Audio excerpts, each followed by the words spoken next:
அடுத்ததாக தொலைபேசி வாயிலாக இணைந்திருக்கிறார் இஸ்ரோ முஞ்ஞானி திரு நெல்லை முத்து அவர்கள். வணக்கம் திரு நெல்லை முத்து. இந்த GSLV F12 மூலமாக NVS 1 விண்ணில் செலுத்தப்பட்டிருக்கிறது. எப்படி பார்க்கிறீங்க இந்த நிகழ்வை? உள்ளபடியே இந்திய விண்வெளி ஆராய்ச்சியில் ஒரு முக்கியமான ஒரு தருணமாகத்தான் இது கவனிக்கப்படுகின்றது. நாம் இதுவரை பல்வேறு வானிலை ஆய்வு, தொலைத்தகவல் தொடர்பு அல்லது தொலை உணர்வு போன்ற செயற்கைக்கோள்களை அனுப்பி கொண்டிருந்தாலும் இந்தியாவை சுற்றிலுமாக ஏறத்தாழ 2000 கிலோமீட்டர் அளவுக்கான ஒரு செவ்வக பரப்பினை நாம் கண்காணிப்பதற்கான ஒரு முக்கியமான செயற்கைக்கோள் பயண அமைப்பு திட்டம் என்ற வகையில் 2013ஆம் ஆண்டிலேயே IRNSS Indian regional satellite service என்கின்ற வகையில் அதை நாம் வைத்திருந்தோம். நேவிகேஷன் சேட்டலைட் என்ற ஒரு அமைப்பினை 7 செயற்கைக்கோள் வழி அமைத்திருந்தோம். அதன் அடுத்த கட்டமாகத்தான் இந்த செயற்கைக்கோளுடைய பயன் முன்னொரு காலத்தில் ஏறத்தாழ 77 செயற்கைக்கோளை வைத்து உலகம் முழுவதும் கண்காணிக்கலாம் என்ற வகையில் அதற்கு இரிடியம் செயற்கைக்கோள் அமைப்பு திட்டம் என்ற வகையில் ஒரு காலத்தில் அது தொடங்கப்பட்டது. ஆனால் முழுமை வரவில்லை.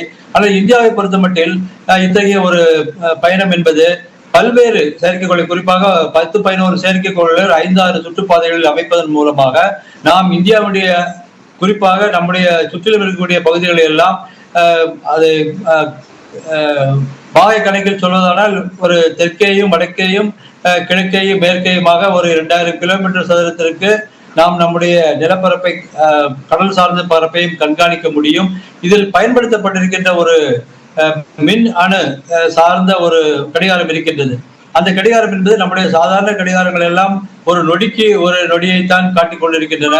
ஆனால் இந்த குறிப்பிட்ட கடிகாரம் என்பது ஒரு நொடியில் 10 கோடியில் ஒரு பங்கு அளவுக்கான துல்லியத்துடன் செயல்படக்கூடியது என்பதனாலேயே ஒவ்வொரு படங்களும் ரொம்ப மிக துல்லியமாக அமையும். ஆனால் இந்த செயற்கைக்கோள்கள் அனுப்பப்பட்டிருக்கின்ற இந்த இரிடியம் மின்னணு சார்ந்த இரிடியம் என்ற ஒரு கதிர்வீச்சு இயக்க ஒரு தனிமம் பொருத்திய ஒரு கடிகாரம் இது. அந்த கடிகாரத்தில் இதனுடைய பயன்பாடு என்பது நாம் இதில் தான் தெரிந்து கொள்ள வேண்டியிருக்கும். இருந்தாலும் இந்த முயற்சி என்பது முதல் முறையாக இந்திய விண்வெளி செயற்கைக்கோளில் பயன்படுத்தப்பட்டிருப்பது நாம் கூட ஏறத்தாழ இதுவரை இதோடு சேர்த்து 15 பயணங்கள் நாம் செய்திருக்கிறோம்.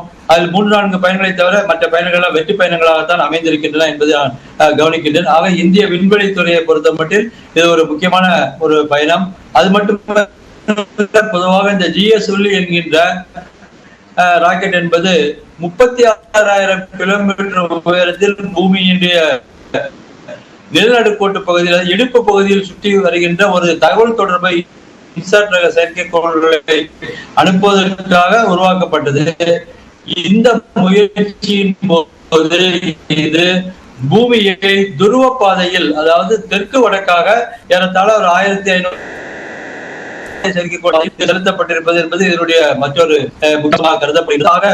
இந்திய விண்வெளி என்பது அதனுடைய செயற்கைக்கோள்களை ஆனாலும் சரி, ஏவுகணைகளை ஆனாலும் சரி, பல்வேறு புதிய தொழில்நுட்பங்களை பயன்படுத்தி புதிய முயற்சிகளில் ஈடுபட்டு வருகிறோம் என்ற அளவில் இதனுடைய முதல் பயணம் என்பது வெற்றி பயணமாக அமைகிறது என்பதில் இந்திய விண்வெளி விஞ்ஞானிகள் அனைவருக்கும் நான் முன்னாள் விஞ்ஞானி என்ற வகையிலும் ஒரு சிறப்பான வாழ்த்துக்களை தெரிவித்துக் கொள்கிறேன். மிக்க நன்றி திரு நெல்லை முத்து. இணைப்பில் வந்து உங்களது கருத்துக்களை எங்களோடு பகிர்ந்து கொண்டமைக்கு நன்றி.